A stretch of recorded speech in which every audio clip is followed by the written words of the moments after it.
So we have a different type of discussion video here, in which Dave and I have already seen the video, so a reaction won't really do much as far as like an actual engagement for everyone else to see. So we're gonna just like play the video in full, and depending on if we just skipped it to certain portions, I'll edit based on that. But yeah, I'll just play the video right now, and it's pretty much the Fire Emblem Direct that we're watching. So, considering how much we talk about Fire Emblem, I figured that like we should get our opinion out. I feel like for those who actually watch our Fire Emblem stuff, we should at least address this. Thanks, all 90 of you. Yes, all 9 of you, and maybe Nolan. Yeah. And so this is actually a special direct that was actually voiced over by Yuri Lowenthal, who does several voices, mostly notable for Sasuke-kun. Sasuke. So it's kind of weird, especially with the fact that like he kind of does more. He does actually do the voice for English Marth, which is very interesting. The first time you'll actually hear that is if you scan your amiibo onto Fire Emblem Fates. So one of the first things that they actually showed during the direct was the the remake for Gaiden, which is dubbed Fire Emblem Echoes: Shadows of Valentia. Sounds kind of lame. Sounds kind of lame. I don't know. What do you think about this, David? This remake? It's something that I've been looking forward to for a long time. My first game was Reiki no Ken when that first came to the US back in like 2003. And since then, I just kind of been really enamored with the Japanese-only release games. The only one I've played being Blazing Sword, which is Fire Emblem 6. That's the one that features Roy. But beyond that, I never really got into the other ones like Mr. the Emblem, Gaiden, Thracia, 776, etc. So it's nice to be able to play these in English without feeling bad emulating them. Yeah.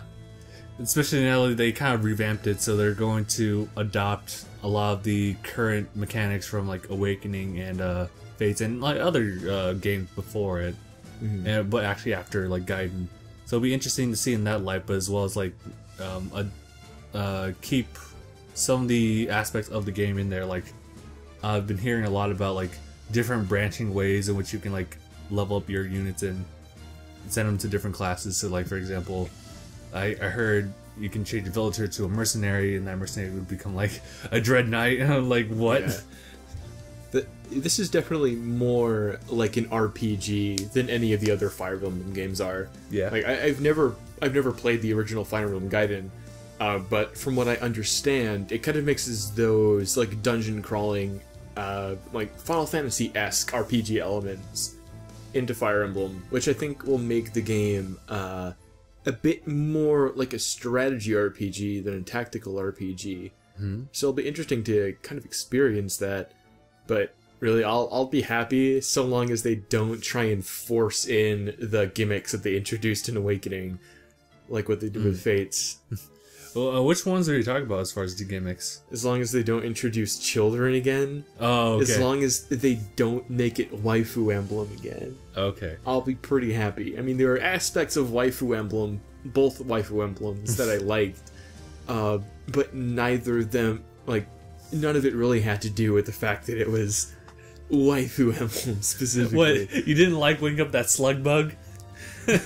Oh yeah, I could do without the blowing and rubbing mechanic. Thank you Oh very much. my gosh. Can we like not talk about how you have to always like come in there and have to like forcibly blow on the mic? Very loudly, by the way. It's a little embarrassing when you're playing it in public. You're like blowing into the mic and someone looks over your shoulders like, and there's this waifu sleeping and you're like, blowing on her. We're not sleeping, but she's like steaming hot, so you blow on her. Oh my. Which I don't know if that's just like a Japanese thing, or if it's just something they put in there so you could use the mic. Yeah. But oh my god, it's just bad. If it's a faithful remake, hopefully they won't try to add something in there.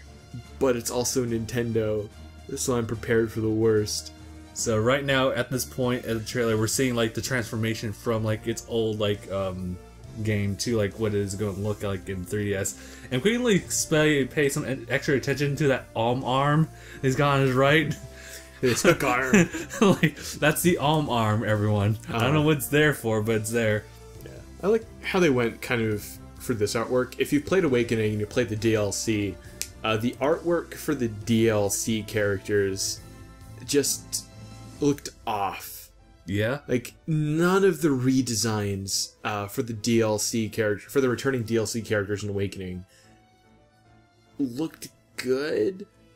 If I remember right, they were designed by this. Well, I mean, so too were the other Awakening designs, but those designs in particular were drawn by this renowned manga artist, who I guess is known for sexualizing his female characters, which I guess is evident playing Awakening and Fates. Yeah. But even at the same time, like the male designs and the male armor designs just kind of look goofy and superfluous. Yeah. Yeah, I know what you mean. Yeah, it was weird. Like, I liked some of the female designs, although some of them seemed a little bit stiff around here. But overall, the male ones were just kind of odd to me. Yeah. I mean, some of them made sense. Like, the fact that dark mages and, I'll say just sorcerers had, like, minimal clothing kind of made sense, because it reflects kind of what they are and the lore surrounding them. But anyway, I'm going off track here. Overall, the designs for this game, as far as like the character art and the designs go, it all looks really good. Yeah. It's a good compromise kind of between the more expressive character design choices that were made in Awakening and Fates and kind of the more like classical, traditional medieval RPG styles that were drawn in the really early ages of Fire Emblem. Okay. So, just a quick thing about the amiibos. It's very tempting, I don't know. I probably would get it because it's on the same day as the game. But yeah, now they're switching over to the Switch, which they're announcing a new Fire Emblem game for that. And I think that alone will justify the fact that I pre-ordered the Switch. I mean, along with Zelda and Mario. I won't pre-order the Switch because A, Fire Emblem's not going to be a day one release for the Switch, so why would I pre-order it? And B, I've already made my spiel on how much I hate Nintendo's business culture, how they try and overvalue their items by undersupplying them on day one so they can rake in as much dough as humanly possible until 3 months in, when they start, you know, creating or putting out their supply to actually meet the demand that they knew they were going to get because they enjoy hyping things up so much, and then sending out like 3 total of whatever that item is. Yeah. And as far as amiibos go, I just never bought into the whole thing. I'm not a big fan of Nintendo moving into the toy direction, because I think that kind of encourages them to incorporate toys into game design. And to some extent, that could probably enhance work out. Yeah. I've never played Skylanders, but I'm sure that's a good compromise between, you know, actually collecting items or toys and incorporating them into the core mechanics of the game. But in other games like Smash Bros. Or Fire Emblem, it just kind of seems like it was a concept designed around the toy itself, as if it was something that needed to be there to justify the sale of something else. Okay. And there's just something that seems ethically wrong about that, or something that kind of diminishes the value of the game design. Because it shows that it's not designed the way that maybe would have maximized its potential, but designed in a way that would maximize the amount of money that the user would spend on it. Okay. So they Anyway. at this point they already like covered the Fire Emblem Wars. TLDR is just like Hyrule Wars. Is just like it's Dynasty Warriors with Fire Emblem characters. Right. So there's not really much to be said about that. And Dynasty Warriors is fun and all. I don't know if it would justify me spending money on it. I mean, I didn't spend money on Hyrule Warriors. Same. Maybe when it's like $2. When it's $2. 8 years down the line. Maybe get like a rental on like GameFly. Yeah, pretty much. All right. But probably not something I'll be like spending actual money on. Alright, so right now they're focusing on the mobile game, which is dubbed Fire Emblem Heroes, which stars with like a tactician with a gun that just happens like open like dimensions. 3 edgy 5 me. Right? And we got our stereotypical like protagonist, male and female, who will like just be that alongside Anna will be your like main party. And then until you're able to summon characters like Camilla. And oh, she's coming out of the gun. Okay. Yeah, right. And so this is just it's just a way for us to play our favorite characters in this like very small screen.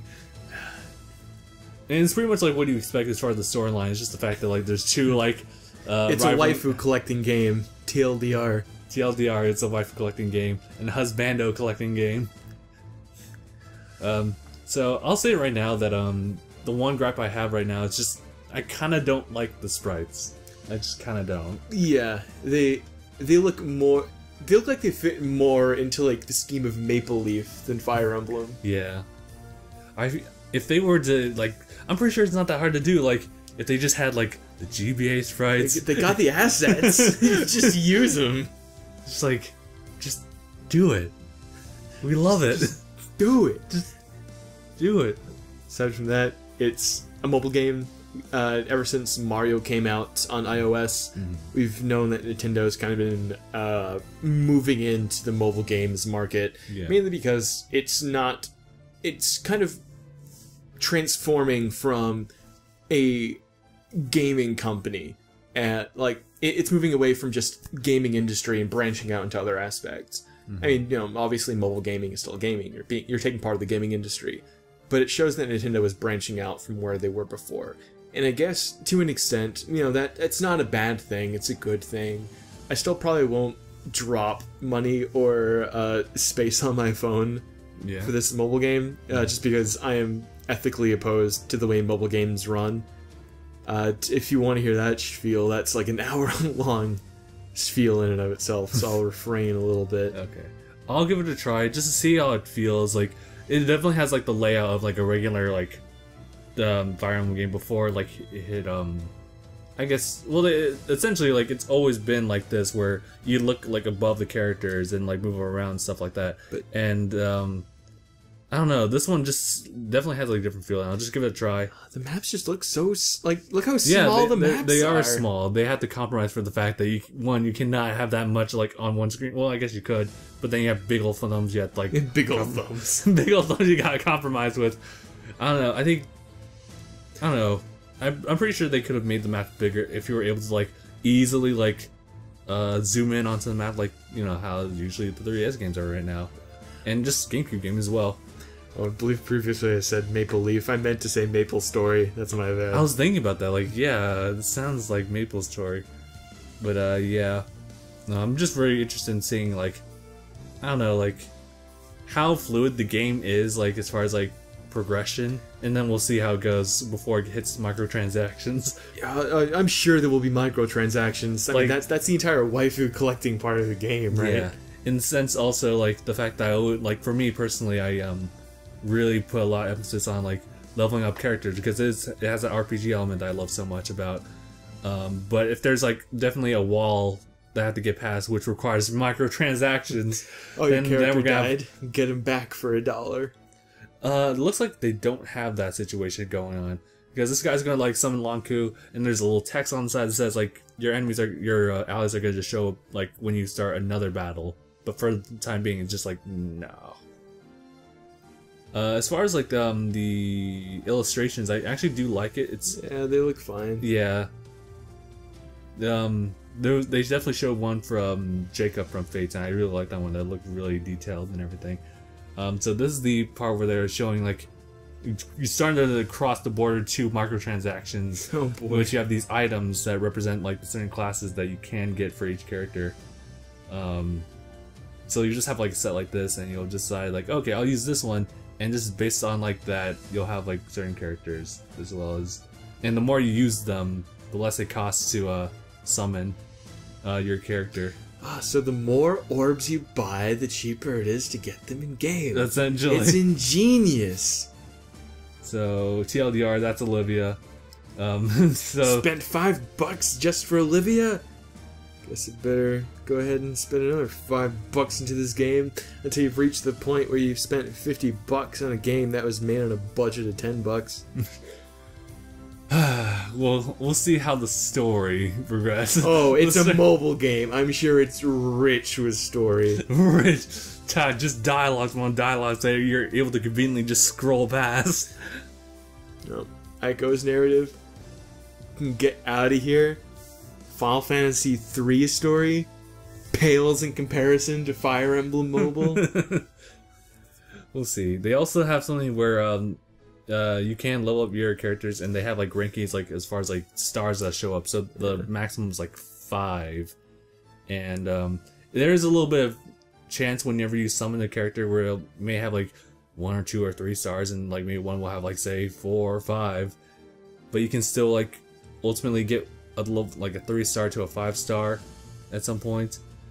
There's still some speculation. I'll still wait for like the release of the game, which will come out soon. So we'll just have to wait and see how it plays out. You know, I'll get back to you on how that is. I can't help but remain skeptical. Yeah, I get it. Especially like the presentation so far is like, it's. I feel like they could have done more.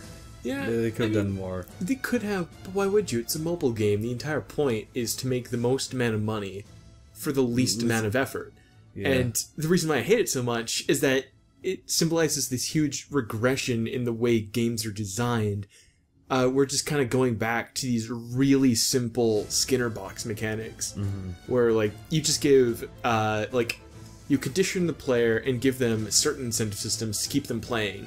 Not necessarily because they're compelled by any sort of, strong narrative or clever game design, but more just because the game designers found a really cheap way to manipulate the player to keep going on. And yeah, I've heard people make the argument that everything you pay for in a mobile game is entirely optional. Which, yes, it is, but it's also optional for me to just drop everything I'm doing and be homeless. Point is, there are forces that act upon you that affect your decision making, that compel you to do certain things. Yeah. And games like these are just exercises in manipulation to get you going from point A to point C without trying to do anything, or without, contributing to game design as an art, but game design as a tool to an end. Anyway, that's the short version of why I don't like mobile gaming. If you like it, whatever. That's fine. That's your shtick, but... Yeah, it is a shame, though, because there are, like... I guess you can make the argument that there are some games out there, like, on mobile devices that could push, like, towards rivaling games on consoles. Well, like, yeah, not like engineering-wise, but just, like, the intensity of it, the engagement as well. Yeah, I mean, not loath that I am to say it, because I mean, I guess it was still a pretty good game, but Angry Birds is a really good example of that kind of thing. Right. It was really simple. There weren't, like, as far as I played Angry Birds, or my experience from it back in, like, 2010, it didn't compel you to purchase things from it. You can get through it on skill alone perfectly fine. And it's not like some other puzzle games I've played, where they've made it fundamentally impossible, or the RNG was set to force you to whittle through your tries and compel you to buy things a certain amount of times until you can beat a level. Or until the RNG just forgives you at some point. You just keep going on, as long as you're willing to wait the arbitrary wait times. But I'm going off again. This is Fire Emblem. It's Fire Emblem. The hero and heroine with the most votes. I didn't read the rest of that. Yeah. So they have something on their website in which you can vote for like certain characters, and I forget the reward at the end of it, but yeah, you get to vote for your favorite waifu. That's pretty much what you... Oh, Roy's my boy. Or, Robin's dad. Robin's dad. Because everyone would pick him. Nah, Roy's my boy. Yeah. Personally, I go with Hector. Hector's my favorite.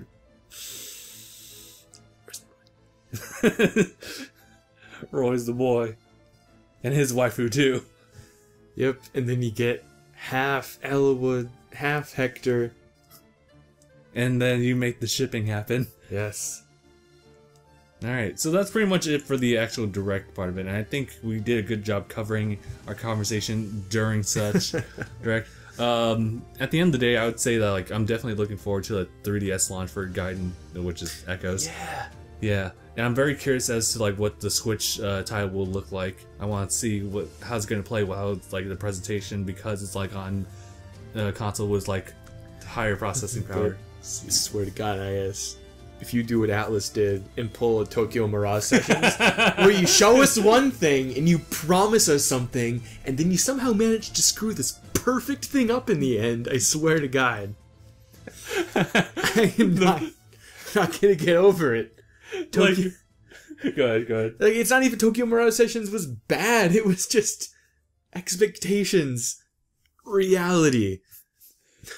You're gonna watch the trailer for the first Fire Emblem game on the Switch. It's gonna have like a Switch dancing all night. It's going to look great. Like, it's gonna have like an entirely animated opening, and you're gonna be like, "Yes, it's amazing." And at the very end, it's like co-created by Atlas. You're like, "Shit!" Fire Emblem Switch dancing all night and Knuckles. Ugh. Oh my God. It'd be I do kind of Dante from Devil May Cry. Dancing all night. Oh man. It's a reverse like edgy or like I guess pre-Demon Dante, I guess. Yeah. Yeah, it's whatever about that, but and as far as Fire Emblem Warriors, I don't really have much of an opinion about that. I'll just see what characters show up there. We'll just see. I'm sure it'll be a fun game. I'm pretty sure it'll be a nice Warriors game. Yeah. And then what else is there? Yeah, and I'll get back to you on the mobile game. And that's pretty much it. I do appreciate the revival of like Fire Emblem, considering the fact that Awakening was going to be the last one. Nope, man. IS and the world ultimately won on that gamble. Say what you will about Awakening, it did a whole lot of good for the series. Yeah. Even if it did. It turned Fire Emblem into Waifu Emblem, but whatever. You can thank the waifus later.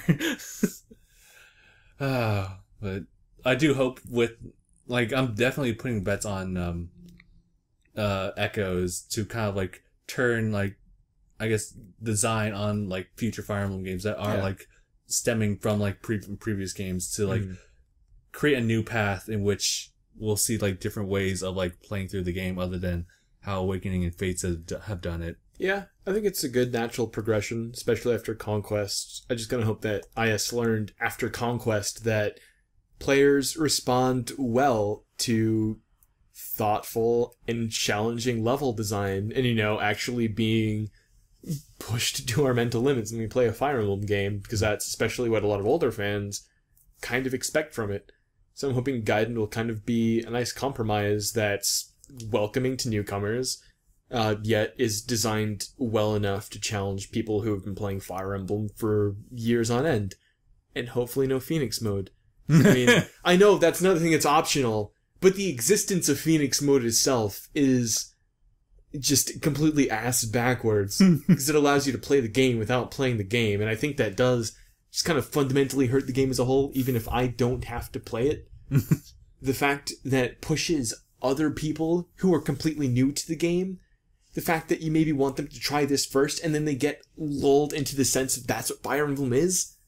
You can't just think about yourself, man. You gotta think about the series as a whole, and what certain choices affect that. Yeah. So, you had a big old floppy wiener in Phoenix mode. Oh, man. Alright. I think we're good here. It was a really good conversation about it. I hope that, I hope for the best for the series. Yeah, me too. No point being too pessimistic about it. Yeah. Especially with the revival. Something's gonna happen. Yeah. And we'll see it as it goes. So, alright, we're good here. So, thank you guys so much for watching. We'll see you guys in the next one. #bye. #bye.